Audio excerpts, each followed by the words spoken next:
So, hello, my name is Mordred Viking, and I'd like to welcome you to this stream of Dune Spice Wars. This is a sponsored stream courtesy of Funcom, so thank you very much to them for making this happen. And this is in early access as of today, so if you want to try this out for yourselves, you can grab it on Steam today. Possibly other platforms, not sure about that one. Doesn't yet have multiplayer, but most of the core features are in. This is a surprisingly well-developed early access, actually. I was playing this a little bit earlier on today to see if I could get a bit of a grasp of it. The only thing that seems to really be missing outside of multiplayer is a tutorial. And because I am streaming this, they actually sent out a how-to-play guide, which is pretty useful. And also, the game itself is pretty easy to pick up. So, when you first start in the game, you have a choice of which faction you want to play as. So you can choose either House Atreides, House Harkonnen, the Smugglers, or the Fremen. And remember, kids, the spice must flow. Indeed. So we've got House Atreides. The stellar reputation of House Atreides owes a lot to its leader's commanding style, firm yet honourable and fair. By imperial decree, the Atreides just inherited the stewardship of Arrakis and have a lot of work to do to take over from the Harkonnens.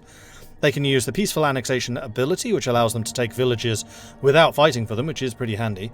Other factions lose no authority from treaties with you, so you can make agreements with others. They benefit more from high Landsraad standing, so the bonuses for having a good standing with the Imperial Council type thing is good, but they cannot pillage neutral villages, which is their downside. House Harkonnen, meanwhile, shares its chilling reputation with its leader, Baron Vladimir Harkonnen. They've been called despotic, merciless, scheming, and devious, and those are only their finer qualities. Their faction abilities are they can use the oppression ability on Harkonnen villages, which I think increases... Actually, I have no idea what oppression does. I've only played as Atreides so far. They have a +5 village resource production per active militia, so the more troops you have garrisoned in a village, the more productive it becomes. They always know the influence flows of the other factions, which is very handy, because during the Landsraad meetings, you can spend influence to modify the different votes in different ways to basically change the game rules. It kind of works like a board game in that, and knowing how much influence your opponents are generating can be very, very helpful. However, their villages, as a general rule, do produce less, so their economy is not going to be as strong unless they have two militia garrisoned in a village, in which case it then evens out. The Smugglers. There's a fine line between smuggling and full-fledged bandits, and Esmar Tuek is adept at working that line. Smugglers can provide anything to anyone, provided they put the price. And do not look too closely at the specifics. You can install underworld headquarters in opponent villages, which I guess kind of works like the Total War Skaven underground villages, which gives you vision and a couple of other things like that. You can place a bounty on the Landsraad resolutions. Oh, I wonder what that is. Does that mean you would pay out to other people if they vote for the resolution you want? Maybe. Improved interactions with the Arrakis black markets. I haven't actually seen the Arrakis black markets. Okay, curious. However, they have limited access to the Landsraad, which I think basically means they have just a lot less votes than these two. So Atreides start with the most votes in the Landsraad, so they can actually get quite a lot done, followed by Harkonnen, and then these two lag quite a distance behind, because they're not noble houses. And then finally you have the Fremen. The Fremen are the only people native to Arrakis, and will do anything to protect their way against the Off-Worlders. While their leader, Liet Kynes, doesn't originally come from Dune, she is every bit as determined and attached to the planet as the next Fremen. Military units have a 30% supply drain reduction, which means if you're in neutral or hostile territory with your troops, they will suffer supply problems. And that goes down pretty quickly. Huzzah! So the 30% reduction in how much supply they use is actually really, really helpful. They allow you to form alliances with the sitches outside of your territory, which I think is with other Fremen. I don't know if villages are the same as sitches. I don't think they are. But as the Atreides, I hadn't actually found any sitches during my time playing it. They can use thumpers for worm riding, so they can ride around on the worms if they use thumpers, and then they also, just like the Smugglers, have the limited access to the Landsraad. So I think what we are going to do here is a poll to decide which of these 4 factions we should play as. Then within the faction you can then further modify them, but we will go over that when we get to that point. So let me just go and set up the poll. That one. New poll. So who are we going to play as? We've got Atreides. Let me just move this so I can actually see the spelling. Atreides. Ronen. Smugglers. And Fremen. So those are the options. We'll make this a 2-minute poll. And that should be good. So again, Atreides are the diplomats. They have various diplomatic bonuses. Harkonnen are more oppressive. They can see the diplomatic flows of the other factions, but their economy will struggle unless they have active militias, which aren't that expensive, so it is feasible to do that. The smugglers are black market traders. They can do bounties on the Landsraad to get resolutions passed in their favour, I think, and access the black market, which I don't know anything about. And then you have the Fremen, who have a reduction in the supply usage. They can use the worms, and the worms are freaking scary. And they can also form alliances with cinches outside of your territory, if you can find them. Alright. Let's get the vote in. Go, go, go. Vote, vote, vote. And while that is ticking down, I know that we currently have a hype train going, I think. So that's a thing too. And also we have had a bunch of people coming in with new resubscription. So Imaginary Exponent, thank you very much for the 40-month resub. Very much appreciate that. 40 months! Wow, such a long time. Still liking it here after all of this time. Very pleased to hear that. Thank you. Davidius coming in with a 13-month Prime resub. Thank you very much for that. Lucky 13th month anniversary. Brandon's coming in with a 22-month resubscription. Thank you. Mordred coming in with a 5-month Prime resub. Thank you. V2 Spoon with a 29-month. Gribardson with an 11-month. You are just 1 month away from getting your golden wings. And then the Marshal coming in with a 39-month resub. Thank you very much for that, Marshal. For Quisatz Hedrak. And then Joker coming in with a 10-month resub. Still lurking. Thank you very much for that as well. Then Akenario wants me to drink some tea. We have also got Marivo coming in with a new follow. And Science Says with a new follow as well. Welcome to the channel. Good to have you joining us. Hello, hello, hello. And just as a reminder, as the final minutes of this poll tick down, this is a sponsored stream by Funcom, so a big thank you to them for getting me access to the game and also paying me to play the game. This is available on early access at the moment, and you can grab it by typing in !Dune, or June, depending on how you want to pronounce it. I always called it Dune, but other people may call it June. I always think that June sounds more like the month, but then Dune, I think, can also sound very similar to Doom, which might be the whole point of the series. This is a really close vote. I'm surprised the smugglers didn't win out. Anyway, the vote is in, and Lancelot0 contributed 450 bits. Thank you very much for that. Odie contributed 38,000 channel points. Thank you also for that one as well. So the Harkonnen came in last place with 10%. I'm not that surprised. It's not really my style. Then the smugglers and Atreides actually dead even with 29% each. But it does mean that the Fremen just about inch them out with 32%. So we're going to be playing as the Fremen. Okay, so these are the Fremen. We can see exactly what they can do. Ah, this is what the Thumper's ability is. So at 5,000 hegemony, Thumpers are generated passively. They can attract larger sandworms that can travel further. And then at 10,000 hegemony, military units gain power according to your hegemony up to 20% at 25,000 hegemony. So basically, the more powerful you get, the more powerful you get. The other factions will have their own faction-specific modifiers with hegemony, and hegemony is like victory points, I think, if I understand that one correctly. Okay, so we can pick up to 2 councillors, and this is what I meant by your being able to customize your faction. So we've got Chani Keynes. Can use the Incite Rebellion on the Landsraad resolutions, inciting rebellions in other factions if the targeted resolution passes. And she also gains 0.5 intel production per adjacent neutral region.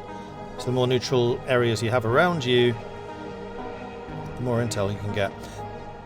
Interesting. Chani is a young Fremen mothered by the famous Imperial planetologist Liet Keynes. A bold and charismatic woman and an adept fighter, she is loyal to her native people and is determined to do whatever it takes to remove any lingering Harkonnen presence from her planet. However, she is considered hard. In fact, I think all of these are... Oh no, the last two aren't. Then you got Stilgar Ben Fifrawi. Every new village capture increases Sinch detection progress. +1 authority production per exploited spice field. Oh, now that's nice. So as you play, you capture villages, which gives you control of regions. Then those regions may have spice. You then put down a refinery to start extracting that spice. Authority and water are used to take villages. So the more authority you have, the more land you can take. So you will then be able to expand pretty quickly. Stilgar is the Naib, the leader of the Sinch Tabur, one of the most prominent Fremen communities in Arrakis.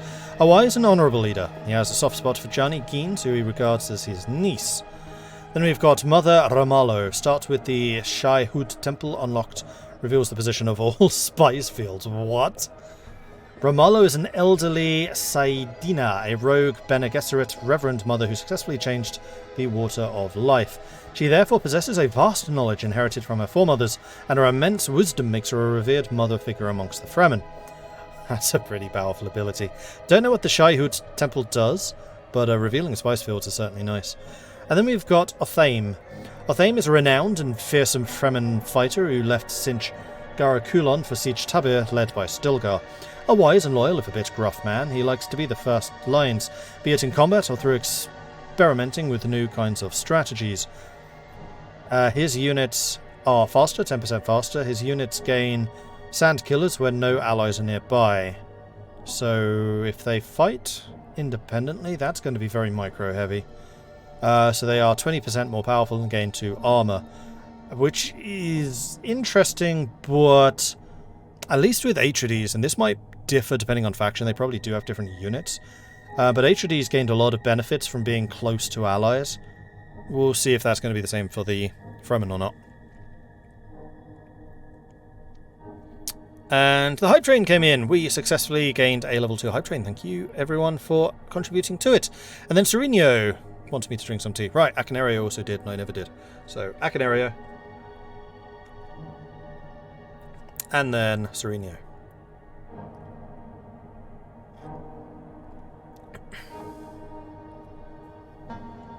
Yes, I think this is based on the movie.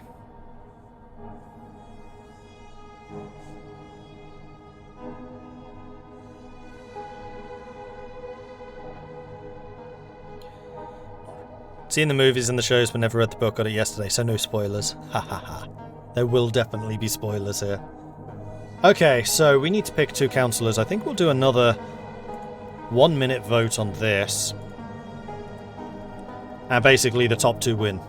So we've got Chani, who gives us the intel and incite rebellion on the Lanzarat. We've got Stilgar, who gives us the authority per exploited spice field. We've got Ramallo,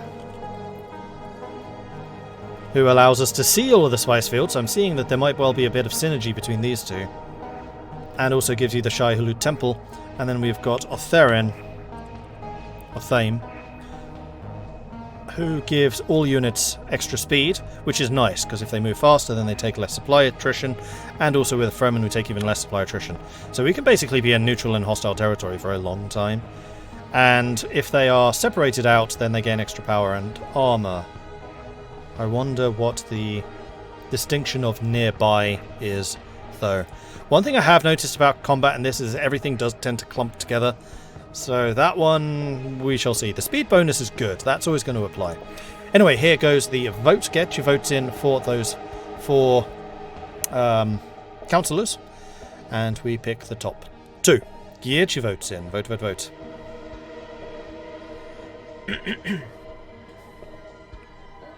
Bless the Maker and his water. Bless the coming and the going of him.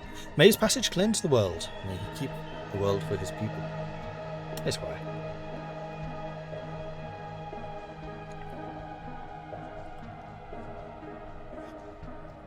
And yeah, one of my favourite games, and one of my earliest memories of playing games, on the PC at least, was Dune 2. which this does kind of feel like a bit of a spiritual successor to. I am missing House Ordos, though. House Ordos forever. Their mind-bending missile launchers were amazing. They basically just flip the allegiance of anyone that they shoot with their rockets. They're great. So no Ordos, but we do get the Smugglers and the Fremen instead, who you could not play as in Dune 2. And Dune 2 was like the very first RTS, made by Westwood, who of course later went on to do Command & Conquer and Red Alert. But Dune 2 was the game that established RTSs. Okay, so here we go. Unfortunately, Chani and Otherim came in last, meaning that Stilgar and Ramallo came in first. Ramallo with 39% of the vote, Stilgar with 37%, and then Chani and Otherim came in with 12% each. Getting a lot of ties today. And Gala contributed 5,000 channel points. Thank you very much for that. So Ramallo and Stilgar it is. So we're going all in on the spice.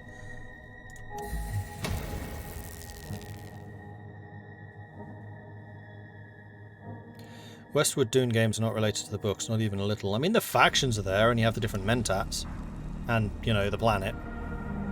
Okay, so here we go. We have got Siege Tabir. We have one single Ornithopter at the start, which we can send into adjacent territories, and he'll go and explore.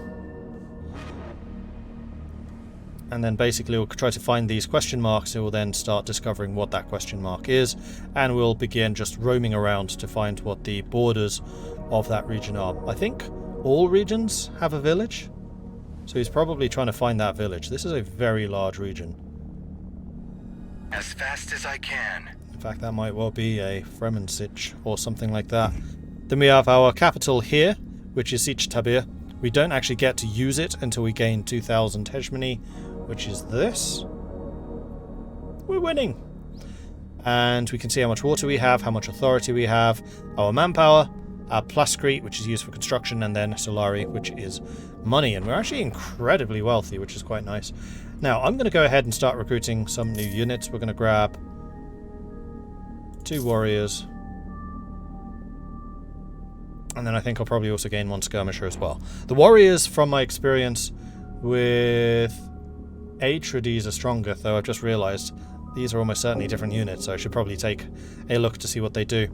Okay, so we discovered an abandoned Fremen camp down here. So we can either use an agent to explore this area, and then we'll find sitches more easily, or if we send an Ornithopter to go and check this out, then we can gain some plascrete. I think what I'm going to do... Oh no, we haven't got any agents yet, so that is fine. And we did indeed find a local area. So they've got 2 militia units. I'm going to go ahead and recruit a skirmisher. Yeah, see, these are definitely different. Sand tactics. Enemies engaged in combat with this unit suffer disorganized, which means they regain, or they reduce the power and damage received.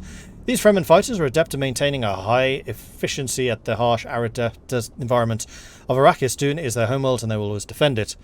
And then we've also got the Skirmisher, who has explosive charges, extra damage against armoured enemies, camouflage when no enemy units nearby, only visible from close range, demolition teams, the ranged attacks deal area damage, ranged attacks have a 30% chance of destroying armour. They are pinned down if they get attacked, however. So we're going to go ahead and recruit 1 more army. Because I found that when I did this the first time, 2 units was not enough to take a city with 2 defenders. 3 I'm hoping will be. In the meantime, the Ornithopter is going to continue to fly around. We are also generating a little bit of influence. And here we can see when the next Landsrat Council is going to be. And then we also have developments, which is technology, but I don't think we gain any of that until we take a village. And we still haven't found any spice. Spacing Guild bribe. Bribe due to the Spacing Guild's condition of its tolerance for your activities. The Spacing Guild expects 150 spice. That's a really high initial bribe. Wow. So basically what this bar here is determining how much of your spice you're selling straight away and how much you're keeping for your stockpile. I'm going to bump it all into the stockpile. We're listening. Not that we're actually gaining any spice at the moment, because we don't have any taking position. Stuff for it yet. Alright, so we're going to go and take him in. Combat ongoing. We can see that we are now fighting people. And you can see that everything clumps together, which is why I'm really unsure about the Sandkiller ability. Ooh, doing AoE is actually pretty handy. There's another village that we could take. Although I would very much like to find some spice, so I'm just going to send this guy searching for spice specifically. And there we go, we've taken this. Now we click on Gnin. We should have an icon here which is take control. So this is going to cost us 35 authority and 5 water to take control of Gnin. Now Gnin doesn't have anything special going for it, so it'd be a pretty good place to do something like recruitment. Very often you will find... there's some spice. So that is in turn going to be our next area of expansion. I want you to find where their village is. So here we have spice. If we hover over the spice icon, full of spice ready for harvesting, allows the construction of spice collectors in the local village to produce spice. Then we have got the region over here which has this, which is an energy source, so we'll produce extra fuel cells. Fuel cells are needed to power ornithopters and other flying units. So we've now taken Gnin, and we can start researching something. What do we want to get? I'm going to go for survival training, because this will increase the amount of supply our armies have, which means they can stay in hostile territory for longer. What does Liet command? We're going to march on to Anyon. I think we're going to make this 150. They don't belong here. Unfortunately, I did lose a bit of time early on while talking about what was going on. Tear down the ruins, send military units to investigate, we will gain hegemony. Or if we send an agent here, and we'll talk about the agents when I actually have access to them, I don't have any yet, then advances a random accessible development by 2 days. I don't know what developments are. Okay, so battle is joined again.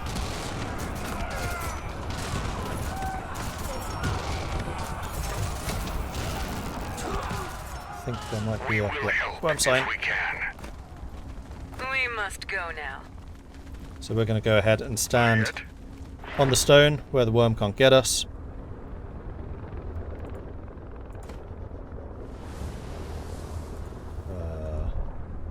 Why can't I interact with this place?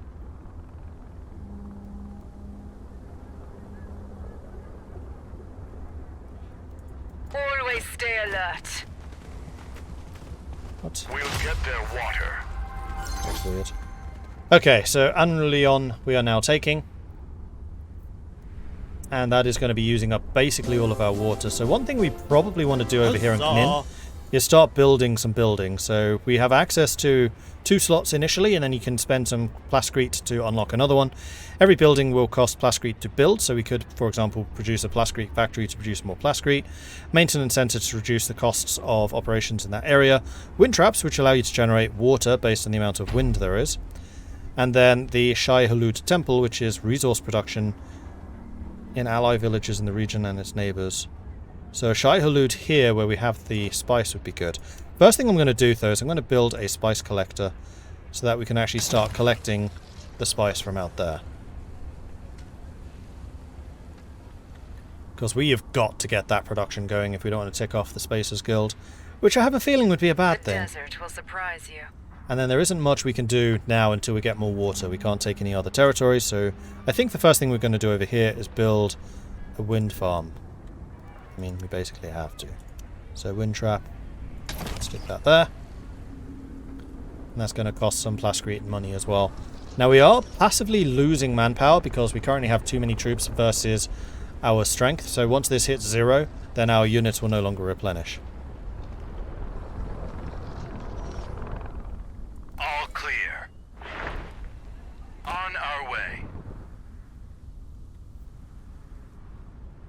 I'm just trying to get an idea of what's around us. I'm really trying to find a region that has plascrete abundance.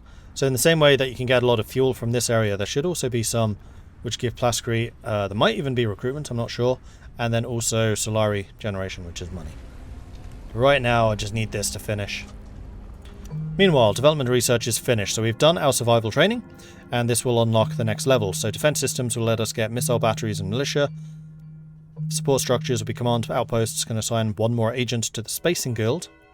Unlocks the Kulion Caravan. Ground command, more command points, which I think is your maximum army size. Military units cost less manpower and upkeep, and you can build the barracks. Intelligence network. Agents assigned to Chome infiltration produce more Solari. More influence unlocks the data center. Dialect studies decreases the authority cost to an X. We haven't had any authority issues yet, though, and allows us to get the crafts workshop. Then the composite materials. Village buildings construction costs 15% less, and they are done faster. And village buildings also repair quicker. I'm kind of thinking the intelligence network, because we do in fact have a person almost. You can increase spice production by adding more crew to your harvester. So where is the harvesting team? There they are. Okay, cool. So I think the harvesting teams, unlike the harvester, don't get worm sign. Because there's big warnings about that. Now we have gotten a spice area, so we're going to go ahead and confirm this. And this is basically kind of works as a tutorial to introduce you to various things. So saying recruit military units, gain a village with spice. Done. And then there'll be another one after that. Meanwhile, what have we got here? Ah, this is a solar... No. Allows for the construction of a processing plant. Don't actually know what a processing plant does. Liet? So instead... Wow, that is a big old region.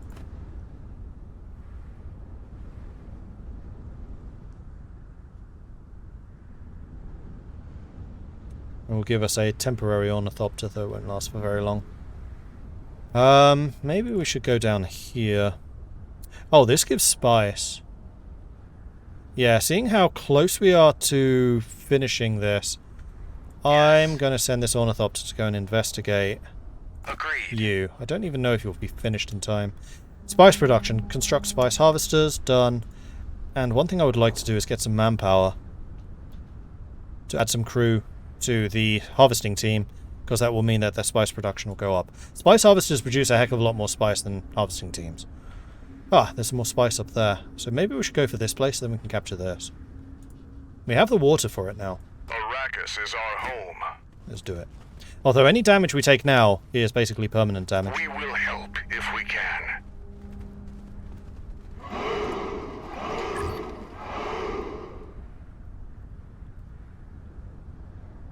We got 60 manpower deficit. Yes, I'm aware. Aha, we have an agent.